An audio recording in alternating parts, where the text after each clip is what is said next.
Welcome to a new episode of I Know Jax. I'm Joe Talentino. This has been a crazy week for me. How was yours? It's always that way in January. I think it has something to do with the fact that things slow down over the holidays, and now in January, we have to make up for lost time. Now, we're implementing a lot of changes here at I Know Jax to make the show better and to improve our website and newsletter. But it's not all about out with the old and in with the new. For example, Chris Chislett, our wine guy, is back this week, and you can't get rid of me no matter how hard you try. Now, if you hang out on Facebook, you might have seen photos from our lionfish shoot. Now, I believe the first time I saw a lionfish was in an aquarium, and I had no idea that you could find them, so many of them, right here on the First Coast. And that's not a good thing. See, lionfish are an invasive species with no natural enemies, and they're basically eating everything in sight. I went out on a fishing trip to find out more details. This is a lionfish. Beautiful, right? First time I ever saw one was in an aquarium, and that's where they belong if you're here in Florida, because now this invasive species is wreaking havoc in the ocean. How did they get here? Maybe aquarium fish were released, and released pets rarely survive and adapt in the wild, but when they do, it's bad news. Just think about the pythons in South Florida, for example. The lionfish thrives in our oceans. There's plenty of food, and they have no natural enemies. They out-eat all the other native species and out-compete the other native species, and they are overtaking the deep reefs quickly. One way to control the rapidly growing lionfish population is to make us humans lionfish predators. That's what we're doing today. We left Mayport early in the morning and headed out into the ocean, about 35 nautical miles from shore. Lionfish don't tend to bite hooks and live in reefs and places that can't be fished with large nets. So to catch them, you have to get in the water and spear them one by one. The best place to find lionfish is 100 feet down, which means you need to dive and dive pretty deep. Dive! Rob and the other divers jump in for their first dive. They have a spear and a long tube to put their catch in. This tube is called a zookeeper. When lionfish arrive on a reef, they reduce native fish populations by nearly 70%. They are aggressive eaters. They'll eat almost anything. They can go for days without eating, but in our coastal waters, they don't need to. Instead, they eat so much that they even get fat. It's not difficult for the divers to locate the lionfish. There are so many of them. But for commercial fishing, spearing fish one by one is not really efficient. The divers made several dives during the day. Sand, we're going to about 60 feet. Yeah. Last spot I found some big ones though. It's a little isolated coral head. The fish are cleaned on the boat and the venomous spikes are cut off. The venom is in the spikes on the fins, not in the meat itself. Lionfish are known for their venomous fin rays, an uncommon feature among marine fish in the East Coast coral reefs. This sting isn't deadly, but it hurts. Since the venom is removed, there's no venom in the flesh. Many hope to establish a food fishery to increase the fishing pressure on these ravenous invaders. But there are many obstacles.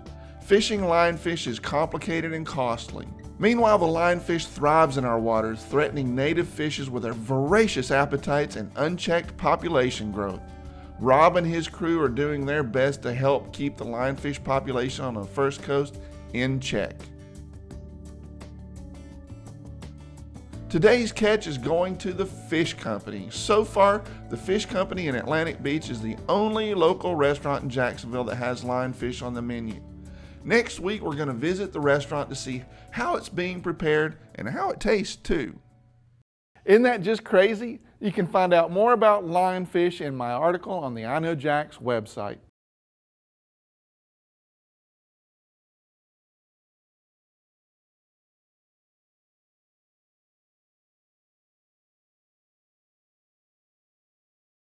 Let's take a look at some of the things happening in our area this month. First, we have a film festival coming to St. Augustine. They are working together with the Fort Lauderdale International Film Festival to bring interesting films right here to us on the First Coast. You need to check out the website for the complete program, but one that caught my eye for sure is called Space School. Space School is the incredible story of how astronauts train underwater to live and work in space. They're showing this movie at the Fountain of Youth inside the Dome Theater, and you get 50% off park admission if you want to visit right after the screening. St. Augustine Film Festival takes place on January 23rd through 26th. Visit fliff.com, that's FLIFF.com, for tickets and details. I've talked about how inventive 5K organizers have become. They've come up with all kinds of tricks to make running sound fun. They throw color at runners, they have roller girls chase them down the street. But in my research, I found one 5K that sounds super cool. Did you know they actually have a 5K at the Daytona Speedway? Now this is news to me. Before the clock starts on the Rolex 24, compete in your own race in the 11th annual Daytona 5K Run and Fun Walk. Pound the same pavement that the sports cars will use. And take note, it's a run and fun walk, so you don't have to be embarrassed about walking it. That's me. The run takes place in the morning before the race. Then it's time for Rolex 24 with over 70 countries represented and 2,000 miles of high-speed action. Rolex 24 takes place January 24th through 25th. Visit DaytonaInternationalSpeedway.com for tickets for both the 5K and the race itself. We're also getting big names in music right here to Jacksonville in January. Merle Haggard is coming to the Florida Theater on January 25th, and Arlo Guthrie's coming on the 29th. Now, Arlo Guthrie is actually going to perform his famous Alice's Restaurant song. Now, he only does this every 10 years. The Alice's Restaurant 50th Anniversary Tour will feature the full massacre along with many favorites from Arlo's catalog. When he's done with this 2-year tour, the 18-minute long song, you heard me right, 18-minute long song will again be taken off the menu. Now this is what Guthrie says himself about it. I'll do it again for the 60th anniversary, or I'll be dead. Whichever comes first. He sounds like a real character to me. Now, I'm sure that's going to be an awesome concert, so don't miss that on January 29th at the Florida Theater. For more ideas about things to do, refer to my post with the catchy name, Fun Things to Do in January. I don't know if you knew this or not, but Kris Chislett writes a blog called Blog Your Wine, and he's actually a pretty decent writer most of the time. I was over on his blog and noticed that he had posted one of our videos, and I was really happy about that. And then I read the description of us and I wasn't happy anymore. This is how he described himself. Kris Chislett, certified sommelier and certified specialist of wine. Yeah, that sounds pretty impressive. And then he went on describing me, and I quote, his good buddy, Joe Talentino, avid Boone's Farm drinker. What the heck, Kris? Boone Farm drinker, really, dude? That was so 1980s.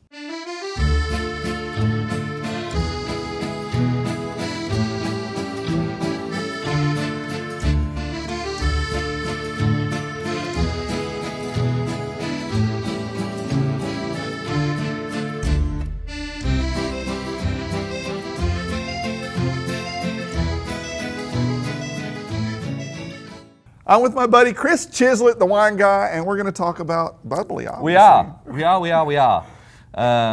Affordable bubbly. My favorite kind. Affordable bubbly. Everybody drinks, bubbly at New Year and then just forgets about it. It's a celebration wine. It is, and I wanted let's celebrate. Some celebratory pricing as okay, well. Right. So I've got a bit of a mixture of pricing. Everything we've got is under 30. Awesome. So, starting with, and we've got some chocolate as well. Yeah, it's awesome stuff. It's good to go with it. Yeah, this is like the best date ever. Like, look into my only eyes. for you. Yeah. Anyway, first one. Stop. First one is the Gruit. Gruit. Not Gruet. No, it should be Gruet. I wonder if you want to pronounce it wrong. Yeah. But it's Gruit. Which and it's not does French. sound better. Anyway, so. No, it's actually from New Mexico. Believe it or not. How about that? The wine capital. So, are we going to taste this one? Yeah, let's. Why not, right? Because you, well, do you want to tell them that you wouldn't actually let me taste these before we. I know this is completely. first time tasting. You got to do it. Don't want it re-rehearsed. We'll do the whole. You got to do it right. Yeah. Well, thanks for that. Yeah, right. Because now I've got to contemplate it and rely contemplate. on you. Yeah. Oh no, we're not contemplating. Let's drink. It's bubbly. Okay, so that's a little bit I like of a how drier it one. tingles on my tongue. It tingles on the tongue. You need to write for the Wine Spectator. That's beautiful. All right, so a little bit more champagne style. Okay, typical champagne style is a little bit drier. Okay. More your apple, pear, a little bit of a toasty, yeasty, oaky, almost kind of flavour to it. I would say that's very similar to kind of true champagne. It is actually made in the champagne process. Right, but it's not in the champagne. Yeah, so you do get those kind of yeasty, kind of buttery, oaky kind of notes coming through there. So it's not just like. And I asked this earlier, but I'm going to ask it again. The brut. What does brut mean? So I mean, translated just means dry. Really, Dry, it's really just a drier style. Okay. There's all different levels. You can have like sec and demi-sec and doux and all these different like sweeter styles. I just know those are the ones I tend to like. Is the ones that are brut. The brut. Yeah. So it really just means dry. If you've seen brut, this is brut. This is kind of a standard. Very cool. Smaller sugar levels, but yeah. So this is a drier style. So pretty nice. I like it. $15. Not too bad. Even I can afford that. And nobody would have thought New Mexico. I mean, right. I really. When you said it, I was like, see a really? huge amount coming out. Of Can't New call Mexico. it champagne, but it's tastes like champagne. Well, no, they put a little thing on the. We can maybe get a close up of it, but there's method champenoise. Method champenoise made like champagne. in the champagne style. Okay, cool. So yeah, $15. Cool. You can find that around quite a bit as well. Next one, the Veuve de Vernay. So moving on to France. Veuve de Vernay. Veuve de Vernay. Sounds very fancy. Only $10, and it looks like it costs more than $10, which is. And it's French and I fancy. drink it all the time. And you drink it all the time. And this do. one is a rosé, right? Yeah. And if you look at the colour, it's only just lightly so. It's not like those electric pink. So what kind of grape kind of roses. is this? So a mixture of red grapes. Okay. 3 different red grapes. I want to say it's Syrah, Grenache, and Sanso. Oh, it kind of smells fun. obscure grapes that a lot of people recognise, but. Interesting. So a blend of 3 grapes, not made in the true champagne style. Right. It's essentially just made into wine and then carbonated, made sparkling. But you're paying So $10. it's a sparkling wine. Got you. Yeah, nice. you're paying $10. So. See, it's got little sweeter. Yeah, a little bit. Definitely than that Than one. that one, yeah. A little bit of strawberry, a little bit of raspberry, but not so much in your face that it's, overwhelming. Me likey. It's almost got more of an orange kind of Yeah, hue, and more- if you likey, I mean, that's Me likey. good enough for me. Yeah, that's it. Yeah. Let's move on. So $10, Veuve de Vernay. Dig it. And the last one is the Biltmore.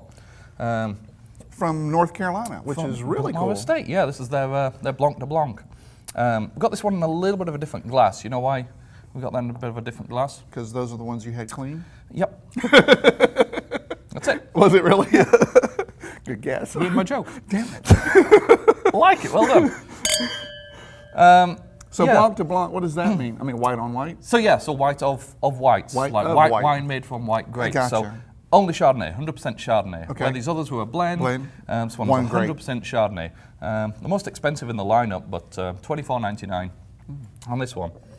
This one is as well made in the champagne style. Wow. So It tingles on the tongue. Yeah. tingles on the tongue. A little bit more. I get the apple, but I get a little bit more lemon there. Not. I wouldn't say it's as traditional. I don't get that yeasty, Yeast, yeah. toasty, oaky with that. It's a little bit more subdued. This is almost citrusy to me. Yeah, definitely get the lemon. Wow. So, three very different styles. Three. And very affordable for any kind of celebration. I mean, Yeah. that'd be great. And pretty much any time of year. Valentine's, New Year. I'm ready for it. Wednesday, whatever you want. you We're know. rocking. Absolutely. Well, guess what? We'll see you guys again on the next Wine Guy segment. This video was brought to you by Joseph & Curtis, custom wine cellars and wine racks for residential homeowners and commercial clients since 2001. Visit their website at josephandcurtis.com.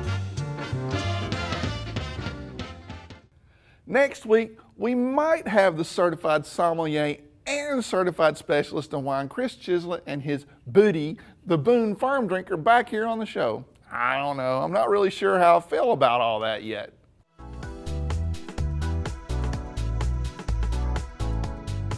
Now, Kris likes to describe me as an avid Boone's Farm drinker. I think I'm more of a craft beer drinker, which is what we're going to talk about next.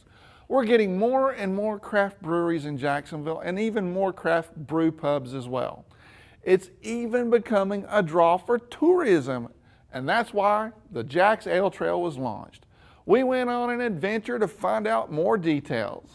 Hey, it's Joe Talentino with I Know Jax, and today's one of those days where I really love my job. I'm going out on the Jacksonville Ale Trail. Now, what is that? We'll take a look and I'll show you. I got on the bus to head out on the Jacksonville Ale Trail. We had a big day ahead of us. 7 Jacksonville breweries in one day. Our first stop, Green Room Brewery. I tasted some of their beers and got my passport stamped, and then we were on our way again. Today I'm with Katie from Visit Jacksonville, and we're going to talk about the Jax Ale Trail. Can you tell me a little bit about what that is? Absolutely. Well, we formed the Jax Ale Trail, launched in December of this year, so only about a month old now, Right. and we put it together into a little passport. Really experiences the 7. This is a passport you want to have. This is the passport you want to have. This is the seven craft breweries in our area. Right. We really wanted folks to be able to start to explore maybe the beer that's outside of their neighborhood. Yeah, you'll go to your local brewery that's in your neighborhood, but there's 7 of them out there and more coming any day now. And so getting outside, getting to experience all of them, go and get your stamps and get a prize for doing it in the end. So what's the prize in the end? If you go to 4 of the breweries and bring your passport in to Visit Jacksonville, you get a koozie, and it's a cool koozie with all the brewery logos on it. Koozie, yeah. And if you go to all 7, you get a t-shirt and a koozie. So it's... Is it this one, the drinker? It's this t-shirt right Drink here. your trail off. Drink your trail off, yeah. That's awesome. Yeah. Well, I appreciate that. And hey guys, if you don't have a fully stamped passport, I'm very disappointed in you. Next up, Veterans United. Then Pinglehead in Orange Park, Bold City, Intuition, Ardwolf, and Engine 15. Find out more at jaxaletrail.com. You can pick up a passport at any of the breweries or at Visit Jacksonville's offices downtown. At the end of the day, at the end of the Jax Ale Trail, 7 breweries, 7 stamps, and my beer passport. How cool is that?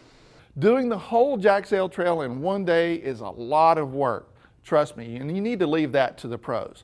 I'd suggest breaking it up a bit for all you rookies out there.